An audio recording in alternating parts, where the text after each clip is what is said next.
కస్తూరి, నిన్ను ఎక్కడైనా వెతికేది? ఇక్కడొచ్చి కూర్చున్నావా? నువ్వు భోంచేలేదని అమ్మ చెప్పింది. ఆకలిగా లేదన్నయ్య. అలా భోంచకపోతే అన్ని సర్దుకుపోతాయా? ఒంట్లో ఇబ్బందులు వస్తే నా వల్ల అందరికీ మనశ్శాంతి లేకుండా పోయింది. అలా ఎప్పుడు అనకమ్మా. నీకు మేము ఉన్నాం కదా. నువ్వు మునపటి కస్తూరులాగా గలగలని నవ్వుతూ ఉండాలమ్మా. నీ ఇష్టానికి విరుద్ధంగా మీ అన్న ఎప్పుడు ఏం చేయలేదమ్మా. నీ పెళ్లి కూడా నీ ఇష్ట ప్రకారమే నేను చేశానమ్మా. కానీ దేవుడు నీకు ఈ పరిస్థితి కల్పించాడు. కానీ ఏది మన చేతుల్లో లేదమ్మా. ఎప్పటిలాగే మనమందరం సంతోషంగా ఉండాలమ్మా. అదే ఈ అన్నయ్య కోరిక.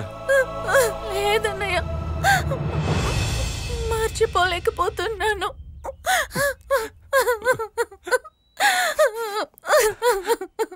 ఏడవకమ్మా, ఏడవకమ్మా.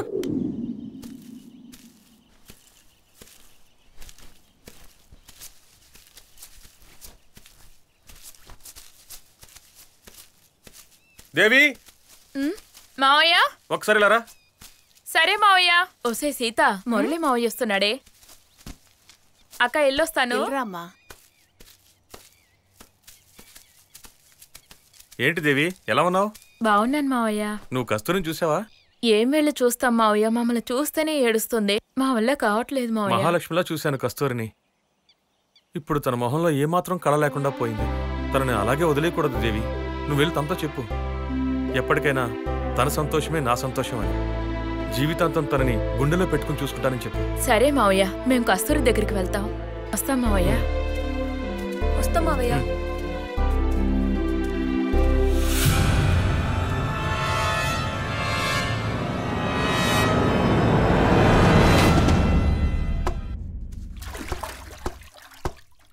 రేముత్తు, ఆ హోటల్లో 2000 ఇవ్వాలి, తీసుకొచ్చావా? ఆయన ఇంట్లో లేవే, అందుకే వచ్చేసాను. రంగా, ఆ పెళ్లింటికి ఎన్ని కిలోలు పంపించావు? 20 కిలోలు పండు. 20యా?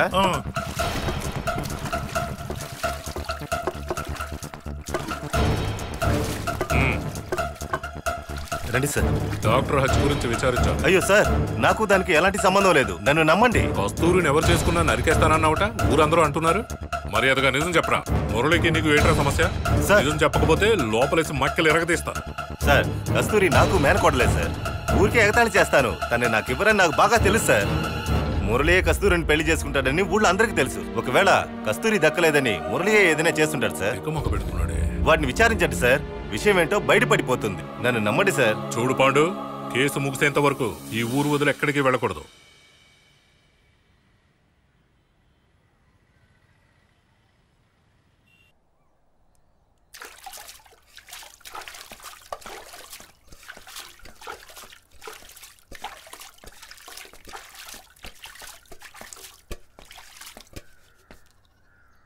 రా బాబు. ఏంటి బామ్మ, ఎలా ఉన్నావు?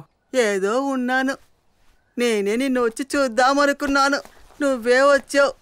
కూర్చో బాబు, రా కూర్చో.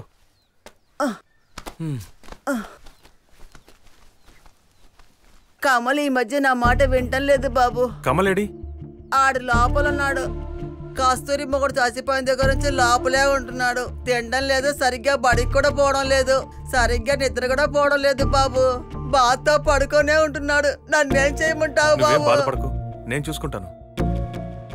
కమల్కి మాత్రమేనా బాధ? మా అందరికీ బాధ ఉంది. ఏం చేయగలం? అవును, నువ్వు చెప్పినట్లుగా చిన్న వయసులోనే భర్తని పోగొట్టుకోవడం చూస్తుంటే చాలా బాధగా ఉంది బాబు. మనం మాత్రం ఏం చేయగలం? నువ్వు తలుచుకుంటే దానికి ఒక జీవితం ఇవ్వగలవు బాబు. దాని గురించి ఇప్పుడు ఎందుకులే బామ్మ, వదిలే. నేను వెళ్ళి కమల్ చూసొస్తాను, నువ్వేం దిగులు పడకు, సరేనా?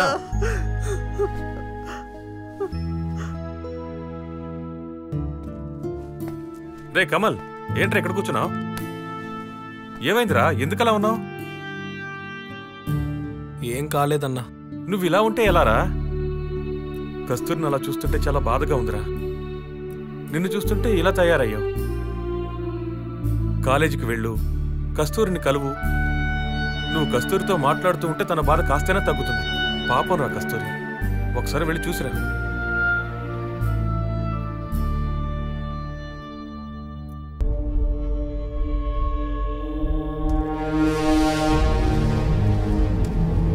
రే కమల్, ఏరా నీ దేవత నీకే సొంతమన్నావు? ఇప్పుడేంటి కొత్తగా సీను అన్న మురళిని చేసుకోమన్నాడని ఊర్లో అందరూ అంటున్నారు. ఇప్పుడేం చేస్తావురా నువ్వు? నీకేం తెలుసురా నా కస్తూరి గురించి? తను పెరిగే కొద్దీ తన మీద కోరిక కూడా పెరిగింది. నేను పెట్టబోయే మొదటి ముద్దు తనకేరా. ఎవడొస్తాడో చూస్తారో, ఎవడొచ్చినా వాడి ప్రాణం తీస్తా. నువ్వు చెప్పేది సరేరా, ముందు దానికి ఊరు ఒప్పుకుంటుందా, కస్తూరి ఒప్పుకుంటుందా? నాదొకటే మాట, తను నా కస్తూరి. ఎవడు తనని తాక్కూడదు. ఎవడైనా పెళ్లి ప్రేమ అని వచ్చాడనుకో, వాణ్ణి చంపేస్తాను.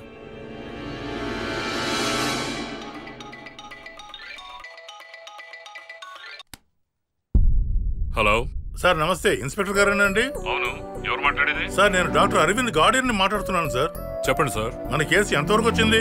సార్ ఆ కేసు గురించే విచారిస్తున్నాం. ఒక్క క్లూ దొరకలేదు సార్. సార్ మీరు ఎలా విచారిస్తున్నారో నాకు బాగా తెలుసు సార్. సార్ ఆ అమ్మాయి మేడమామే హంతకుడని నేను అంటున్నాను. మీరు ఆ విషయం వదిలేసి వాడు తప్పించుకోవడానికి అవకాశం ఇస్తున్నారు సార్. ఓకే సార్, నేను డైరెక్ట్ గా కమిషనర్నే కలుస్తాను. సార్ నోటికొచ్చినట్టు మాట్లాడకండి. ఈ కేసుతో సంబంధం ఉన్న వాళ్ళని పట్టుకొని కోర్టులో సబ్మిట్ చేసేంత వరకు మాకు బాధ్యత ఉంది. మీరు వెళ్ళి కమిషనర్ కలిస్తే కలవండి, మాకు ఏ సమస్య లేదు. కంప్లైంట్ ఇస్తాను సార్, మీరు నేను తేల్చుకుందాం. పెట్టండి సార్ ఫోన్.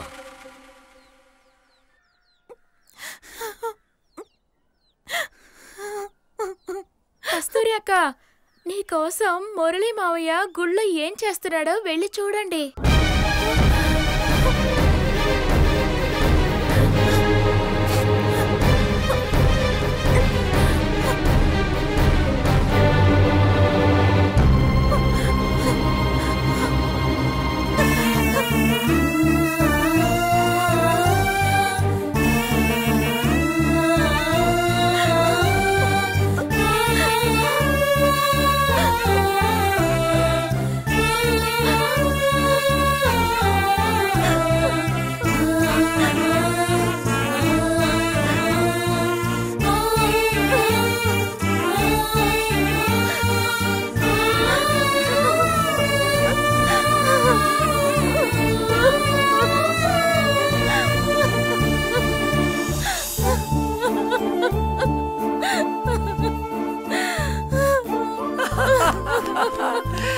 అయ్యా, నీ జీవితం నాశనం చేసుకుని నా కొడుకు జీవితం కూడా నాశనం చేస్తున్నావు కదా.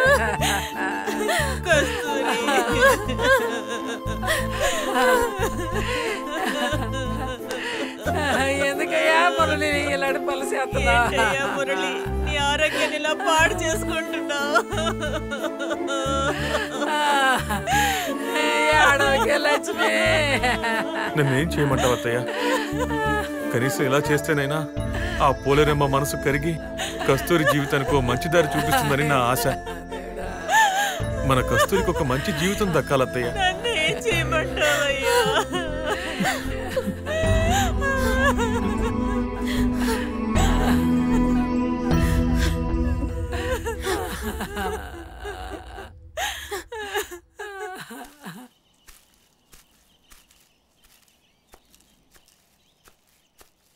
దేవి, దేవి, ఏందన్నా? ఒక నిమిషం రామ్మా. ఇదో వస్తున్నా. ఈ బండోడి దగ్గర కోడి మాంసం తెచ్చాను, అన్ని ఎముకలే. అందుకే నేనే నాడు కొట్టుకెళ్ళటమ్మా అనేసాను. ఏందన్నా? నీతో ఒక నిమిషం మాట్లాడాలి.